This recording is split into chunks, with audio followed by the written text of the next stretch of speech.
Hi friends! In today's video, we will discuss on basic orthoptic evaluation. When a person has a visual acuity of 6 by 6 in Snellen's chart, we refer that person as normal. In reality, does it actually represent perfect acuity? Definitely not. So, perfect visual acuity can be referred as good visual acuity along with perfect accommodation and vergence. Humans in previous generations were mostly doing works like hunting, farming and fishing as their daily activities. They were using more of their distance visual system for these activities. But today's generation do more of near work, and use of gadgets has increased the demand of accommodation and vergence.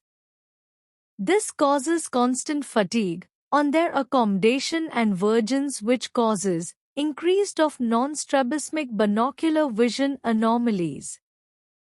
So, an orthoptic evaluation helps to evaluate other components of visual system which might go unnoticed in a standard eye examination. Person who has compromised accommodation and vergence usually will have negative impact on their reading performance. Hence, an orthoptic evaluation helps to evaluate visual skill essential for reading and learning.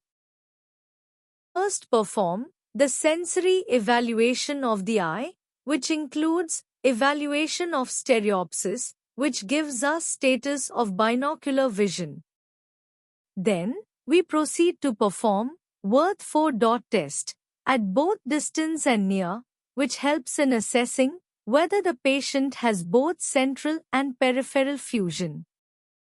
Next test is Maddox rod or Bagolini striated glass test, which helps in the identification of phoria, magnitude and direction of phoria if present. Next, we perform the motor evaluation, which includes assessment of extraocular motility to see how smooth the saccades and pursuit, and to rule out any muscle restriction. To detect phoria and tropia, we perform cover, uncover test and alternate cover test. While performing cover-uncover test, we can assess tropia and phoria. In esophoria, the eye move inwards under cover, and in case of exophoria, we observe outward movement of the eye under cover. Let us look at the tests for accommodation. They are accommodative amplitude, near point of accommodation. These tests assess the strength of accommodation. Next, we have negative and positive relative accommodation, which helps to understand the relaxing and stimulating ability of the eye. The tests which helps to understand the flexibility of accommodation includes measurement of accommodative facility and dynamic retinoscopy. Let's first measure accommodative amplitude. We either use RAF ruler or scale for this measurement. This is done both monocularly and binocularly. The subject is asked to look at N8 target in near vision chart, and the target is brought gradually closer until the subject reports first sustained blur. This distance is recorded as near point of accommodation. This is then converted to diopters. For example, if the NPA is 10 centimeters, then the dioptric equivalent is 10 diopters. Age is an important factor in accommodation. As age increases, the accommodation declines.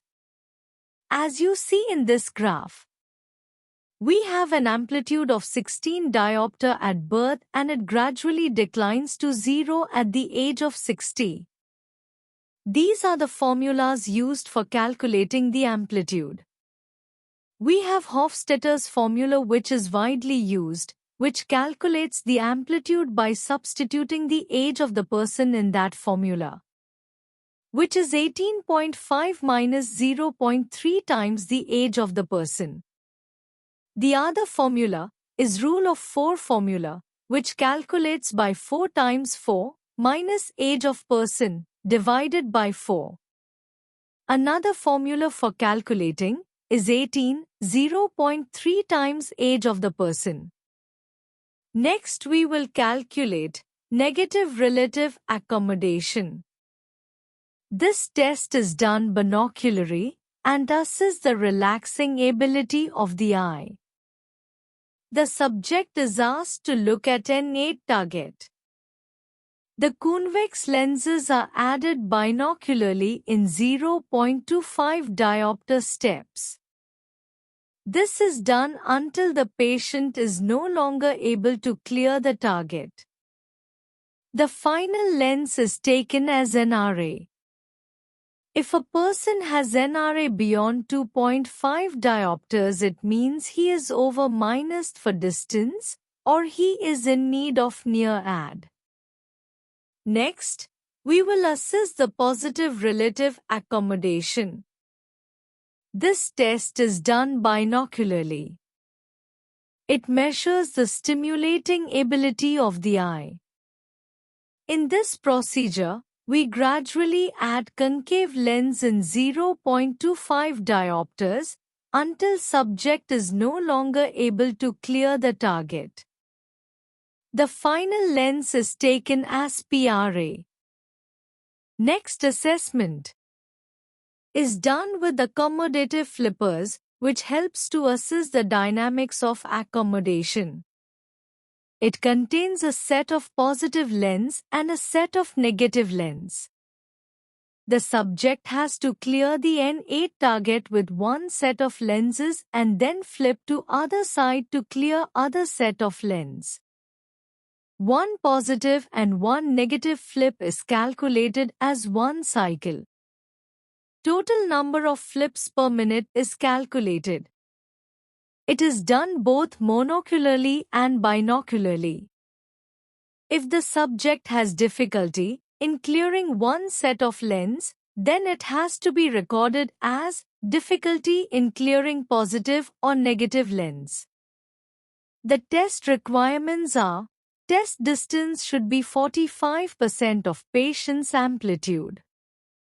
The power of flipper should be at least 15% of amplitude. Next assessment is dynamic retinoscopy, in which accommodative response to near stimuli is assessed.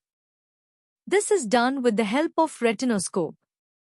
It is done in well-lit room and the subject is asked to read the smallest letters and the reflex inside the eye is noted.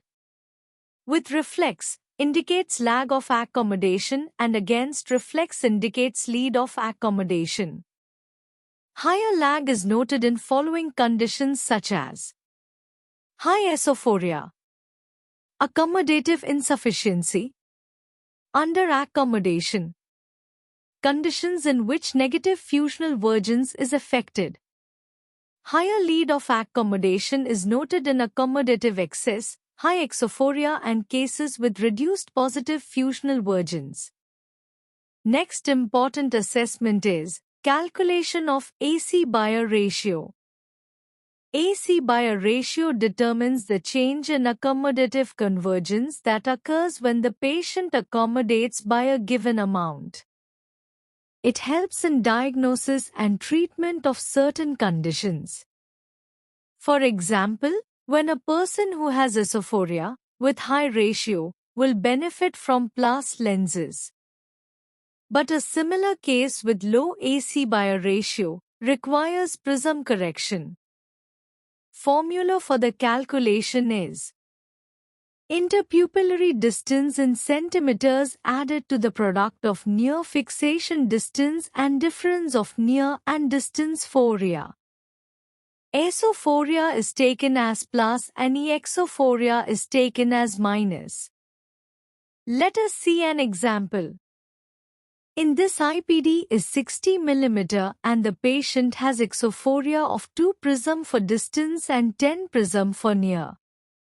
So substituting in the formula, we arrive at the final answer of 2.8. Stay tuned to second part of the video, which discusses about Virgin's evaluation and treatment of binocular vision disorders. Thanks for watching.